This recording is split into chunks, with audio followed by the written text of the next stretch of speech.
You can get down to LA in 2.5 hours, $55. In California, we're still debating a high-speed rail. What a joke. Well, finally, California is going to get it right with this new high-speed rail. I personally have been supportive of the high-speed rail project since my time as mayor of the city and county of San Francisco. The project is no longer a $33 billion project. The project's years and years behind. The project's wildly over budget. That doesn't mean it's a bad idea. We can get phase one done, which in essence is from Bakersfield to Silicon Valley. We do have the capacity to complete a high-speed rail link between Merced and Bakersfield. Now, I know some critics are going to say, well, that's a train to nowhere. We have a real federal partner with our high-speed rail system, an incredible opportunity to finish the work. High-speed rail was mentioned. $4.2 billion is being requested of the legislature to finish the job. Someone who's all in on the high-speed rail, the high-speed rail, not as a rail project, but an economic development project. $3.6 billion. It's about damn time we have a high-speed rail system. 2008, yes, back in 2008, California voters approved nearly $10 billion in state bond funding to build an 800-mile high-speed rail network connecting Los Angeles and San Francisco. It was supposed to be fully operational by 2020, moving passengers at speeds of 220 miles per hour and transforming California's transit system. Back then, Californians voted for this high-speed rail project, believing it would revolutionize transportation. They only started building the train around 2014, but here we are, years later, and the project is nowhere near finished. Costs have skyrocketed, deadlines have been missed, and what was once a bold vision has turned into a bureaucratic disaster. And what's worse, many of the same voters who approved of this are now angry and opposed, frustrated by the endless delays and wasted tax dollars. In fact, Trump has just blasted the project and promised to investigate it. One of the things I want to investigate rapidly, because I've never seen anything to this extent, the train that's being built between Los Angeles and San Francisco is the worst managed project I think I've ever seen, and I've seen some of the worst. Billions and billions, hundreds of billions of dollars over budget. In fact, I read where you could take every single person that was going to go on the train and get the finest limousine service in the world and take them back and forth with limousines, and you'd have hundreds of billions of dollars left over. It is the worst thing, and we're going to start an investigation of that because it's not possible. I built for a living, and I built on time, on budget. It's impossible that something could cost that much. And now it's not even going to San Francisco, and it's not going to Los Angeles. They made it much shorter. So now it's at little places way away from San Francisco and way away from Los Angeles. No, we're going to start a big investigation on that because I've never seen anything like it. Nobody has ever seen anything like it. The worst overruns that there have ever been in the history of our country. He's so right. Newsom has been building the high-speed rail for 17 years, and as mentioned in the clip, it's billions of dollars over budget, and this high-speed train has a completion date of 2020. The project was promised to cost $33 billion. It's now 2025. The project has ballooned up to at least $128 billion, with a timeline of no completion. And what has the high-speed train become?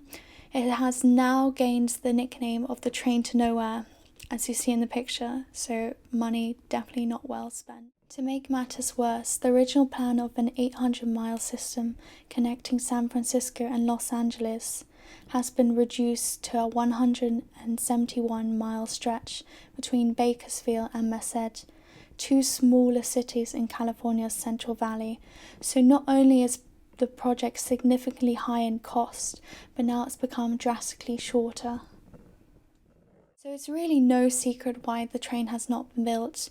It's mass mismanagement, it's mass bureaucracy, and it's mass deception. However, this mismanagement and negligence has been going on for a long time. To be able to understand why the wildfires happened today, you have to understand the timeline and how it is relevant today.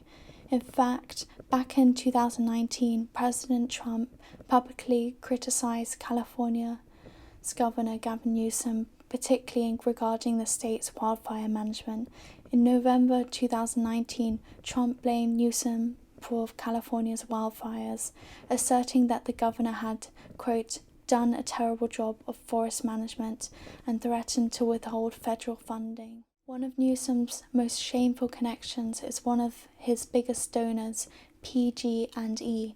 Now, to provide further context, PG&E, Pacific Gas and Electric, is one of the largest publicly traded utility companies in the US. It provides electricity and natural gas to millions of residents in California, making it a critical part of the state's infrastructure. So why this is relevant today? In 2019, Gavin Newsom fast-tracked a controversial law that bailed out PG&E, California's largest utility, and after its faulty equipment caused deadly fires, including the 2018 Camp Fire, which killed 85 people and destroyed 19,000 homes. Newsom capped PG&E's annual wildfires as liabilities at $1.4 billion, saving the company billions. On top of that, he forced taxpayers and ratepayers to help cover PG&E's costs, instead of making the companies pay full damages. So instead of holding PG&E accountable, Newsom's law capped its wildfire liabilities and created a $21 billion fund, forcing taxpayers to cover future wildfire damages. To understand how corrupt this bailout was, let's look at PG&E's long record of failure. So again, take the 2018 Camp Fire, sparked by PG&E's faulty power lines. 85 lives tragically lost, nearly 19 homes destroyed, not only to mention other deadly disasters.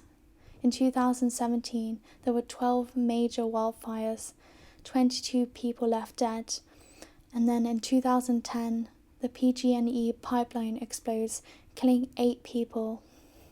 So instead of holding them accountable, Newsom basically hands PG&E a lifeline.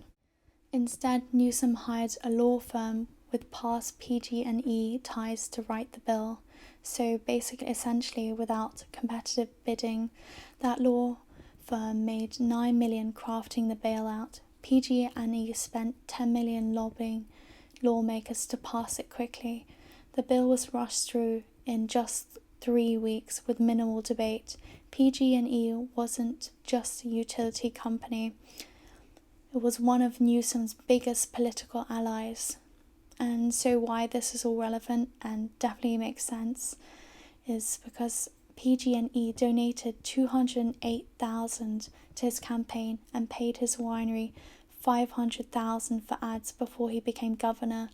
The law saved PG&E over $11 billion, but denied wildfire victims full compensation for their losses. In 2016, Newsom approved the appointment of a PG&E lawyer to California's Public Utilities Commission, the agency that's meant to regulate PG&E. So all of this is really corrupt. So was Newsom protecting Californians or protecting his donors? So to summarize, it proves Gavin Newsom prioritizes his donors over Californians. It's absolutely no coincidence that PG&E donated lots of money, and then suddenly the law saved PG&E over $11 billion, but denied wildfire victims full compensation for their losses. Right now, there simply isn't a path to get from Sacramento to San Diego, let alone from San Francisco to LA. I wish there were. However, we do have the capacity to complete a high-speed rail link between Merced and Bakersfield. Now, I know some critics are going to say, well, that's a train to nowhere.